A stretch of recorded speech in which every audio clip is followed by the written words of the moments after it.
You guys will excuse us because network is a very serious issue when it comes to this content creation. Very, very terrible. But we're just waiting for decent Q to come back now. Just waiting.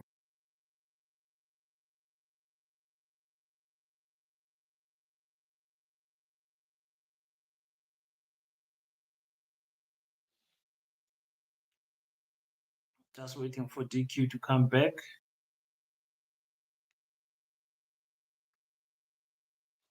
You'll excuse us, the network is terrible. I'm just waiting for DQ to come back. There's so much to speak about, and I think we should jump into the politics stuff after DK Mojo sound Neo Soul Child. Thank you so much for coming back, Neo. Thank you so much. Let me just see what is DK this NQ doing. Just give me.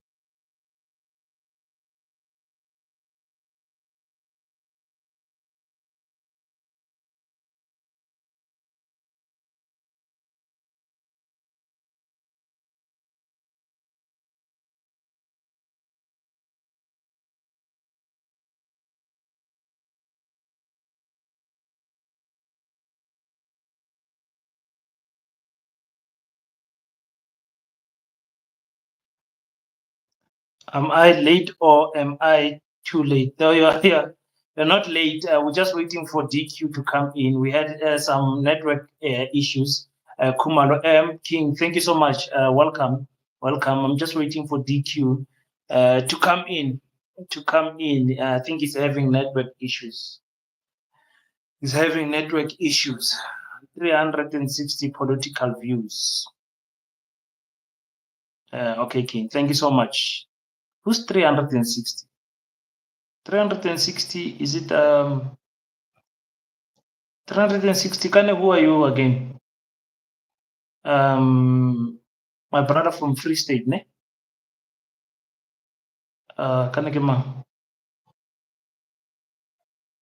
Mavasa. Am I correct? Am I correct? 360 political view. 360. 360. 360. Let me check your. Do you love Jay-Z?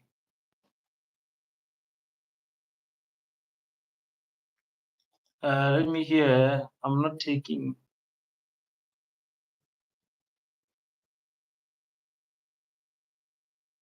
Oh, okay. Okay. Let me do this.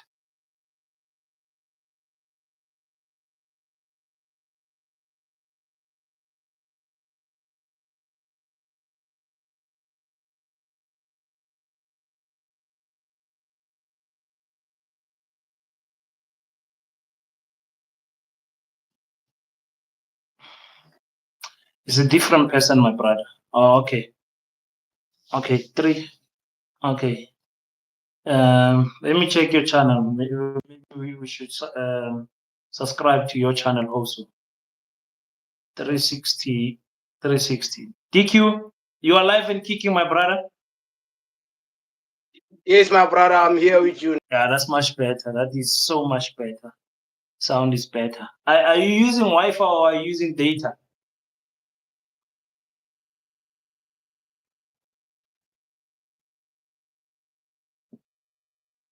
Is it fine now? Yeah, it's fine from my side. From my side, I can hear you perfectly. The people on the comment section, can you tell us? Yeah, I also can hear you, my brother. Thank you so much. Okay. Yeah. No. My apologies for that. Can you start over and tell us the journey of you coming into YouTube? You were just telling us about your friend that said you could do good on YouTube.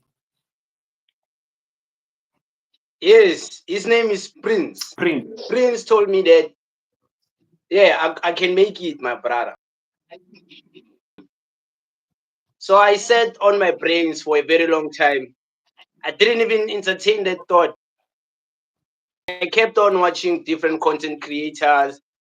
Some people are just doing vlogs. Some people are speaking on different things.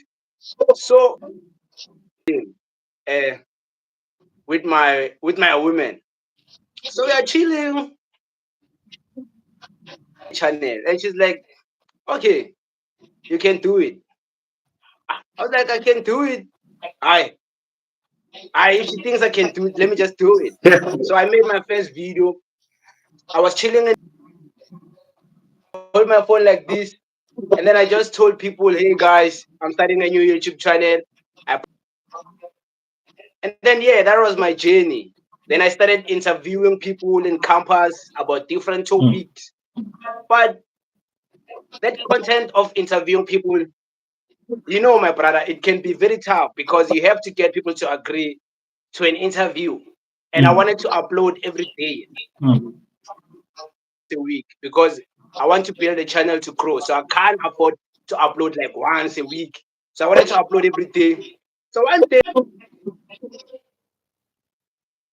let me speak about politics.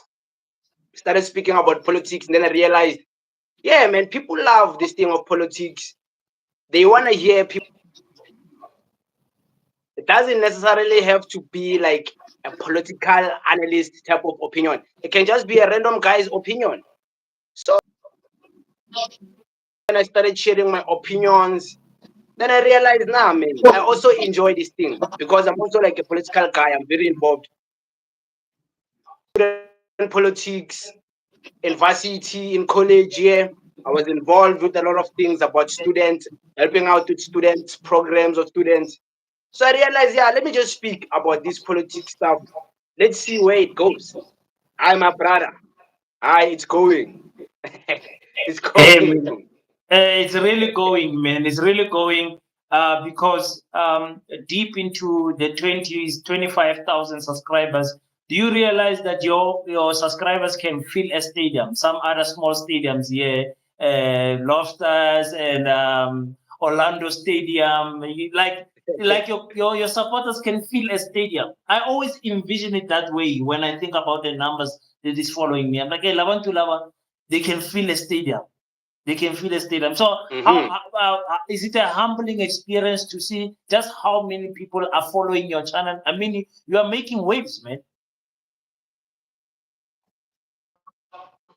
It's very humbling, and more especially for someone like me who like never thought like you can do things like this. Where I come from, my brother from Limpopo, there's no one doing like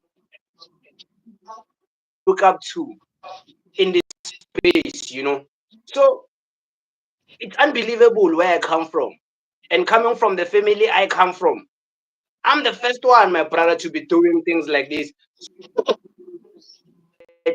People are willing to subscribe to your channel and not just subscribe, my brother. Also watch. Take their time to watch. When you go to the statistics and check the watch hours are the ones that are humbling the most because you realize, damn, people really sit down and watch me speak BS like this, my brother. So it's like it's Oh, unbelievable. Hey, my brother, I can't explain it because if that 25,000 decided to subscribe to my channel, and I don't ask people to subscribe, by the me way. too. Tell Me people, too. can you guys please subscribe? I don't just do it, my brother. Mm. So I think it's even more humbling when you don't ask them and they do it for you. Mm. It's like you guys really do this, and I didn't even doing this for me. Who am I? Just a young man speaking PS sense. He's speaking sense, my brother. So it's humble. I just want to thank the people who they continue to watch us, continue to support, continue to subscribe, continue to share, continue to comment. Mm. Like my brother, I don't have yo. It's too much love, my brother. It's Yeah. too much love. I hear you. I hear you. I see Moses Makatini, one of our other brothers, also, I don't want to say upcoming YouTubers. For me, someone past 10,000 is no longer upcoming. And I understand what you are saying, because for us, Yeah, we it's are not not upcoming. we are not celebrities. We didn't have a foundation to start on. We are not we are That's true. nobodies. Like you say, you are the only one in your hood. The same goes with me. Like, you don't have anyone of reference, so you try to make family online. JJ is watching us from Cape Town. Amangile is here, watching you, DQ, saying you're on fire. And yeah, let's get into this political content, my brother, because that's what we both do, and that's what Kenya is in the house. Kenya is in the house. Jumbo, my brother Edwin, for coming through. Thank you so much. The important is to start somewhere. Yeah, that's true, Neo. Starting somewhere is a very big step that many people fail to do. Okay, I want to talk about politics, but I would like to start with the MK political party, if you allow me, my brother, and just trickle down to the other political parties. I'm one of All right, my brother. I'm one of those people who say um, the MK political party came in at a time 6 months before the elections, and changed everything that we thought about politics. Many people thought it will never Yes, my make it. brother. 6 months was too early before the elections. It was too late, actually, and they were never going to make it. But I credit the MK political party for taking the ANC below 50%. Do you share the same sentiments? Definitely, my brother. Definitely, the MK party has kind of like finished. Oh, it's like ANC has no comeback anymore. It has no ways the ANC can ever come back. And the MK party definitely played a big role in changing the dynamics of the politics. And the MK party, the way I see it, the political party responsible for not allowing any one political party to ever rule South Africa ever again. Ash, It's because of the MK party. ash. There's no one political party that can ever rule ever again. And MK party made that process to be quick. To be quick. So it changed the game, my brother, for decades to come. I think our brother man, Prince Marshall, is very right when he says there's no more gonna be any one ruler. There's never gonna be one king anymore. It's like it's gonna be multi-party everywhere because of the MK party. I agree, my brother. Oh, that is crazy. That is crazy. And they're coming out of a strong province, KwaZulu Natal, that gave them, I think, more than 1 million votes in KwaZulu Natal alone. We've got people watching us from Seshego, my brother. The Limpopians are here. The Limp people are here. Zanini is also in the house. Thank you so much, guys. Don't forget to click the like button there and show your love to my younger brother, Decent Q. So, what is your views in terms of tribalism? Do you view the MK political party as a Zulu party, or do you see those dynamics slowly changing into welcoming everybody? No, my brother, they're not changing. Okay. Very tribalistic in the MK party, and that's a good thing. I don't understand why is it supposed to be a bad thing to be a tribalist. I don't get it, my brother. Because I'm Tonga and I'm very tribalistic. To be Yeah. honest, I'm Yeah. very tribalistic, and for someone to tell me I'm tribalistic, that's a compliment because Yeah. you can see I fully represent where I come from. That should be a compliment, my brother. But okay, in the greater scheme of things, to answer your question, the tribalism comes from what we see, what we hear. They always speak Zulu. Everywhere, wherever they go, whether in Gauteng, Mpumalanga, Free State, wherever there's President Jacob Zuma, they always speak Zulu. That's a form of tribalistic. And it's not a bad thing. They're preserving that Zulu culture within the MK party. It's not a bad thing. It's a good thing because Amazulu, why should they go and speak Tonga? The president is Zulu. Why should they go and speak Sepedi? The president is Zulu. The top leadership, majority of them are Zulu. So it's not a bad thing to say the MK party is tribalistic. It's because of the things we see, we hear. Majority of the leaders who are given positions are Zulu. They speak Zulu in the meetings.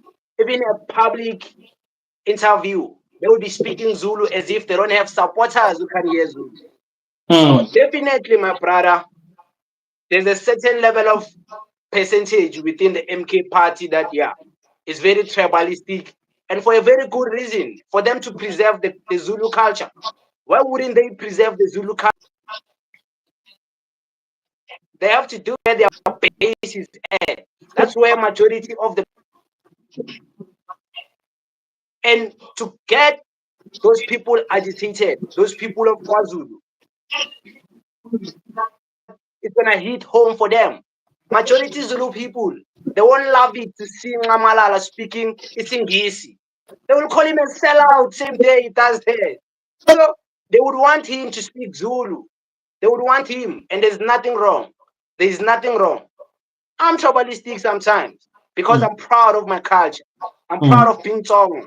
There's a point where I'm going to be speaking Tonga in front of Zulu people and they can't hear me.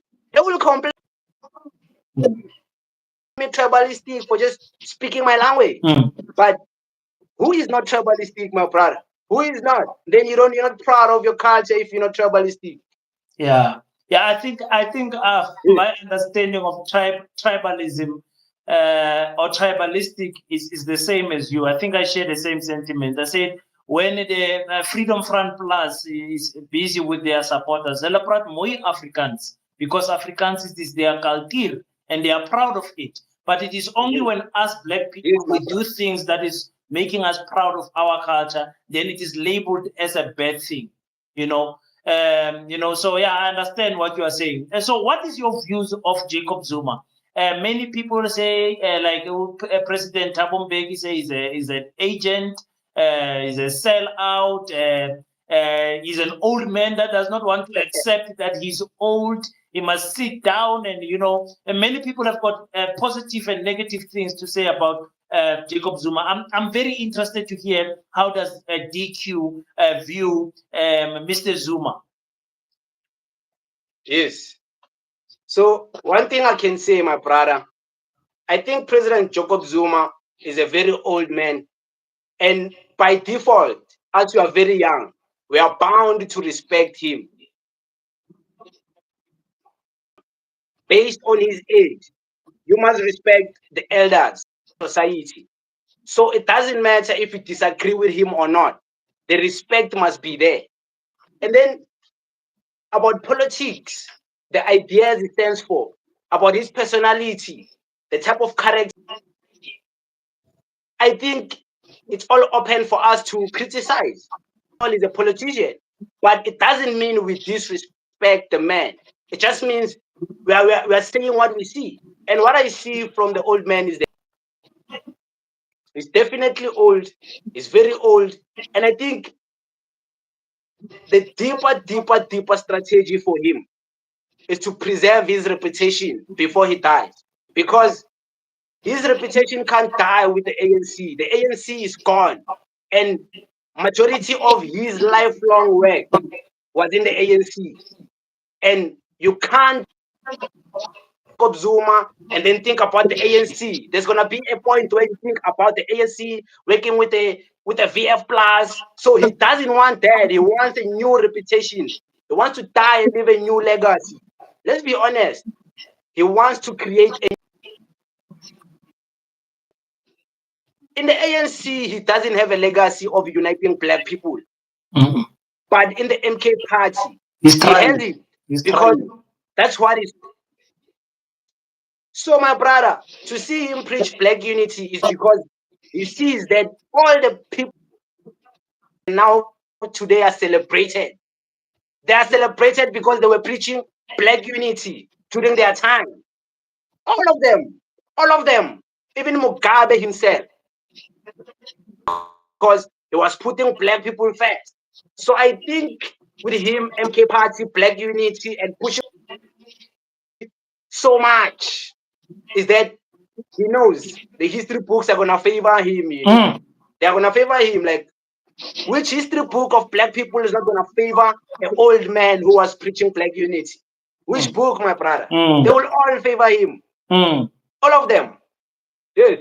No, I'm sorry to throw this one in there. So now, Cyril Ramaphosa, what's your view about him? Since on that last note that you're talking about, I do agree with you. Jacob Zuma is writing the final chapter of his career, and he wants the final chapter to be very positive, like you say. Tatana Cyril Ramaphosa, what's your take about him? President Ramaphosa, you know, is misrepresenting Limpopo.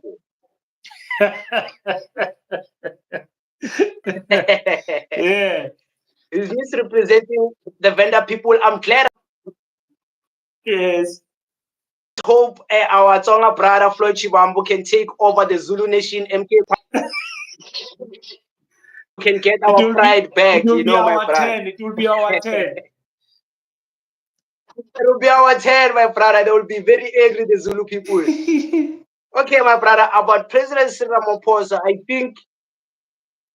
think he's too chill and he's unbothered. He's unbothered. It's like Diamond Ananda, like it doesn't care about anything. And I think it also gives him an advantage if you don't care, because people, like, they don't expect much from you. You can fumble, they will just say, we knew it. You can sign a bill that doesn't favor people. Everyone will say, we knew it. So his unbothered character or personality as a politician, he can get away with anything because he's not the guy we can hold accountable. He doesn't even care if he doesn't care. So he's unbothered. There's no electricity, he doesn't care. There's no water, he doesn't care. He doesn't care. So how can you hold him? He can easily get away with anything. So I think, I don't know who's advising him, but whoever is advising our president, is a very strong guy. He studied psychology because he won the hearts of South Africans, by the way. And he won our hearts by that he's not going to do anything for us. That's bad. Like, we have lost faith. But we have lost faith. Imagine the coming 5 years, he's going to be in charge and we have lost faith in him. That's bad, my brother. It's bad because, like, we will just be like, we know it. There's no water, we know it. We knew it. It's always we knew it. It's like him, we knew it. So you can get away with anything, my brother. But I hope I live long enough to see who's gonna write his history book, because I wonder what they're gonna say about him. I wonder, my brother. No. I want to jump into the economic freedom fighters, the party that I gave my 3 votes on the 3 ballot papers, the party that probably you also voted for. Are you a member of the EFF in good standing? I'm not. But are you a member in good standing? Which ward are you representing? What's going on? Definitely, my brother. I'm a fighter, my brother. Definitely, EFF comes first politically. Yeah. But one thing people don't understand is that I don't agree with everything Julius Malema does, by the way. I don't agree with everything anyone does, but it doesn't stop me from supporting the vision. You get, my brother? Yeah, but yeah, definitely EFF #1, my brother. Yeah, I think it's very difficult when young people support other political parties. I always ask the reason, and I know my fighters always fight with me, but I'm like, as a young person, give me reasons why, for example, you're supporting MK and not EFF. What is it that you see in the MK that's not in the EFF? And that brings me to the question that I want to ask you. The EFF, the way Floyd Shivambo put it was very painful to me. Floyd Shivambo said 90% of South Africans did not vote EFF. When he said it like that, I was like, oh my God, that gave me a headache. Why is it that people gave EFF 9%, according to, because none of the leaders have left yet. It's not like Bo Floyd left before the election. They were there during the campaigning of the election and everything. Why is EFF only reaching 9% of the voters? First and foremost, I think we can all agree those numbers are not true. It's just numbers. Yeah. It's just numbers, my brother. Let's be honest. Yeah. Do you think the ANC survived? The ANC was supposed to be dead, Yeah. but they want to die slow, maybe. The problem with the numbers game is that, are you gonna prove it? You can't just accuse the IEC. It's a big corporation. It's internationally funded, so your case must be solid. But I think we can all agree those numbers are not make sure, my brother. Okay, let's say 9% voted the EFF. Is it 9% of the people who registered to vote, or is it 9% of the whole population of South Africa? Yeah, I hear you. Because the people who registered to vote, my brother, it's just like a few people. Yeah. It's like a few million. And the people who voted, but how many are we in South voted Africa? were even lesser. You see, my brother, so are we judging the 9% based on just those people who voted? If you are judging it based on vote, then we shouldn't talk about the whole South Africa.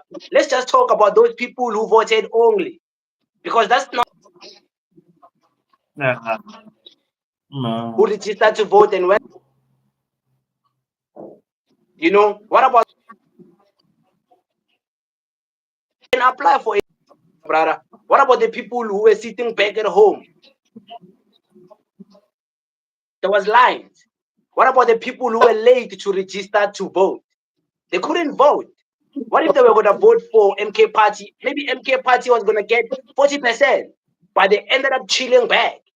So what about everyone else? Is this 9%, this 14%, this 40%, 21% of the DA? Are we talking about the greater scheme of things, or just those people who were voting?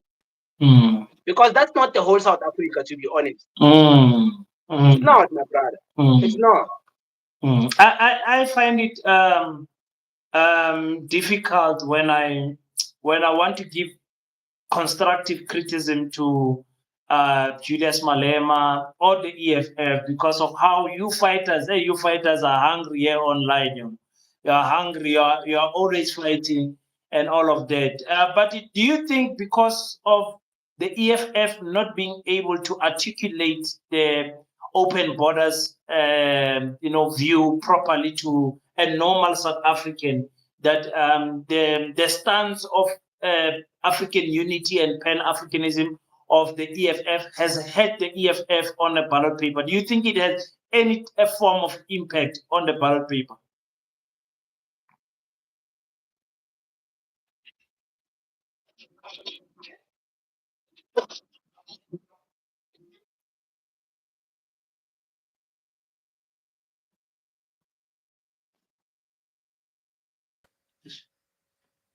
Are we back? Okay. I think people didn't vote for the EFF because they didn't want to vote for it, my brother. They wanted to vote for something else. That's the blunt truth. They didn't want to vote for the EFF. They didn't believe in the ideas of the EFF. They didn't want to do it. They wanted to vote for MK Party. They wanted to vote for the ANC. They wanted to vote for Patriotic Alliance. They wanted to do that because of by other parties. The EFF maybe was not convincing enough. Let's be honest. As an EFF member, I've accepted that there is a possibility that the EFF was not convincing.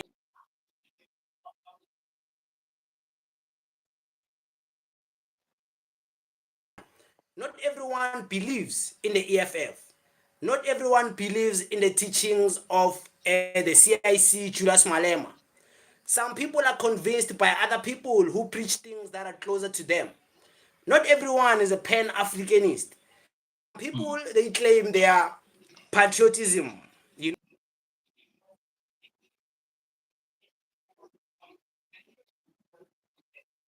But for the to get 9% is because not all South Africans believe in the EFF, my brother. They don't all believe in it. Is Julius Malema a good leader?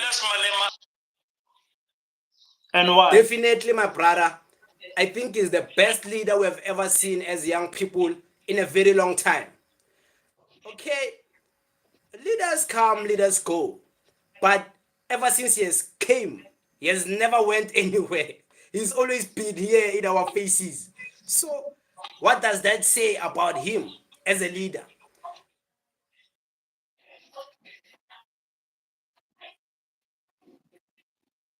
The most judged, the most ridiculed, has to be the best.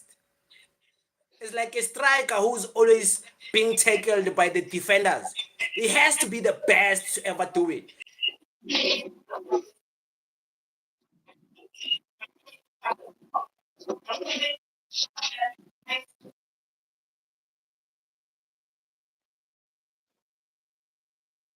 We have ever seen in a very long time. Because this network keeps on breaking. It keeps on breaking, my brother. But I think we are good to go. Okay. Because my brother, when people talk,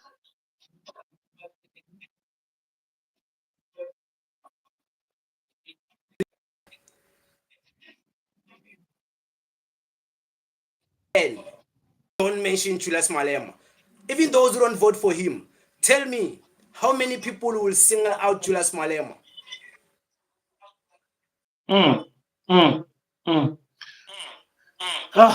Yeah, I'm also of a view that South Africa is not ready for pan-Africanism. Why do you think that is?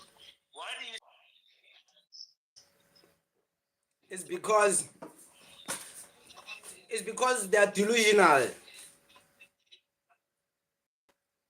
The people of South Africa are very delusional, my brother. They like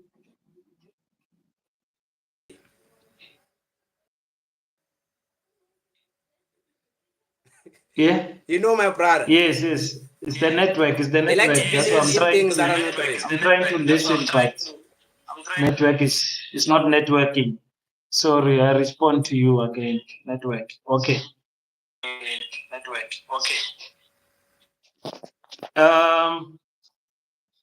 Yeah, I think you can hear me when Yeah, I can hear you, my brother. Okay. Now, I wonder, man. Do you want to open borders? Do you want South Africa to have one passport? South Africa to have one army? One president? There's no One borders, currency? my brother. What are you saying as the EFF? I'm not speaking for the EFF. I'm not an EFF spokesperson. You know, I can only speak for myself. You know, my brother, because I believe this whole thing about open is just the extreme the EFF is trying to push. And I think they are pushing this extreme to just know that it can go that extreme. If there was a chance for it to go extreme, it can go very extreme, my brother. But I don't think the EFF is gonna go extreme like that, gradually, like fast, in a fast pace. But my opinion about this, my brother, I believe there is no borders. That's why you see an influx of Africans coming into the EFF's fault. That's not my fault. That's not anyone's fault. It's black people finally wanting to be in one place. And which other place will black people other than the southern hemisphere of Africa? Where will they go? Where will they go? This is the end. South Africa is the end of the world. Black people are pushed to the end of the world. Africa. Who can stop that? Gaten Mackenzie. Gaten Mackenzie doesn't have anything to stop these people coming here, my brother. No one allow it to stop, my brother. The big companies, they won't allow this to stop. They won't allow this to stop because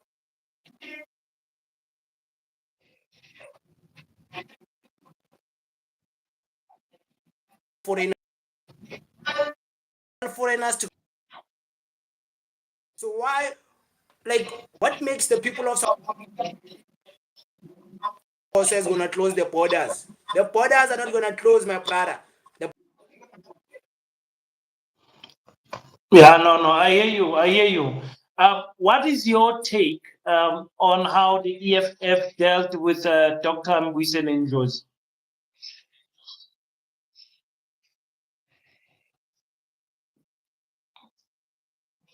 Something like this. Tired there at power.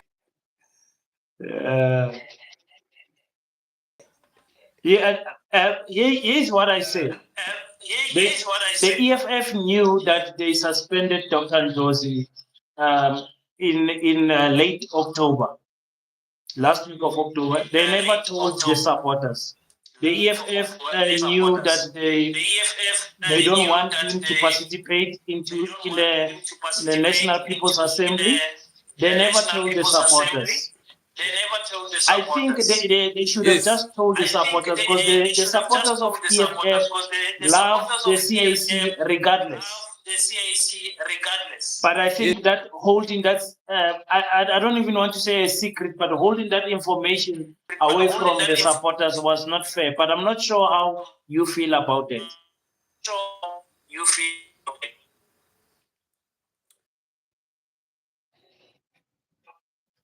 The whole thing that happened between the EFF and Mbuyiseni Ndlozi, it was great PR from Mbuyiseni Ndlozi to make a very power move after this whole thing. Whether he did a power move or not, it's up to him. But I think the EFF, the way they treated him, whether bad or good, they gave him a kickstart to have a power comeback.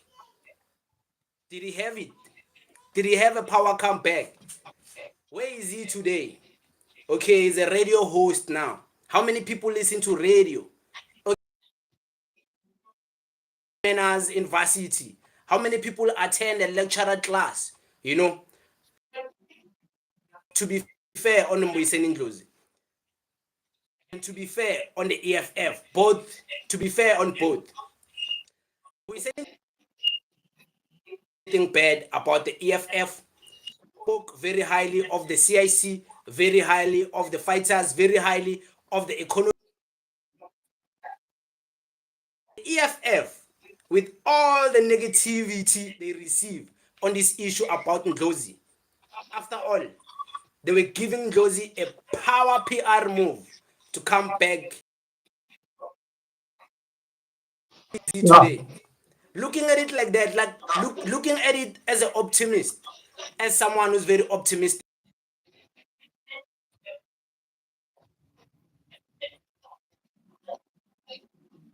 My brother, let's be honest. Because he had decided to start a podcast, he would, the numbers he was gonna make. Because Mbuyiseni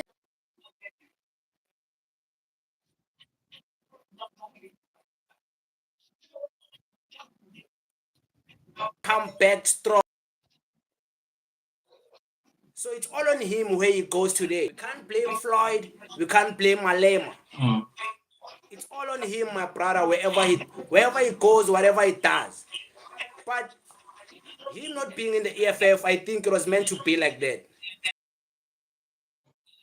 Okay, no, I hear you. There's another young man that is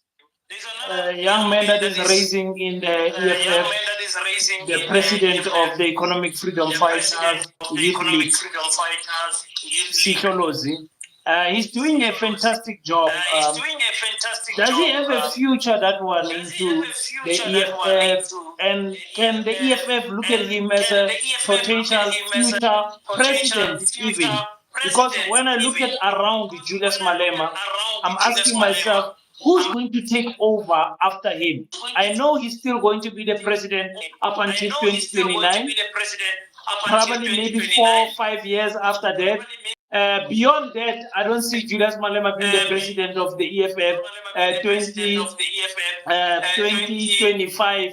Where are we now? 2030 or something like that. I mean, 35 or something like that. What's your view about Sishelonzi? Is he a good leader, or is he like people saying Julius Malema's steer boy, a small sucker to Julius Malema? I think, my brother, for now is just like under the shadow of Julius, like everyone else was. Floyd Bambo was under the shadow of Malema. Mbuyiseni Ndlozi was under the shadow of Malema. I think for in denial of the great quality of the quality there's in the EFF is when people finally leave. All of a sudden, South Africans wanna act like, no, this person is the best to ever do it. They are in denial to agree this while they are still in the EFF. I think anyone who has two eyes, my brother, can see Sishelonzi is a great leader in the making. He's leading the student command very well. Now it's called the youth command. The youth command has been winning in different campuses. When he speaks, my brother, when he speaks, you can tell this young man is going very far.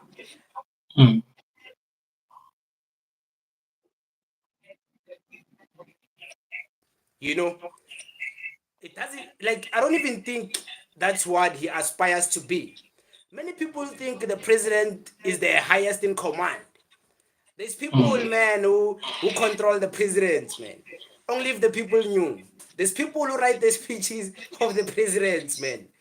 Only if the people knew, you know. So I think he has a very great future in the economic freedom fighters, of course, as a leader. But being a president, I don't know, my brother. I don't want to lie to you. Yeah, it's still early to say that, but I think the EFF should be thinking that far, because transitions are very important. If you don't plan transitions, they get distracted somehow, somewhere.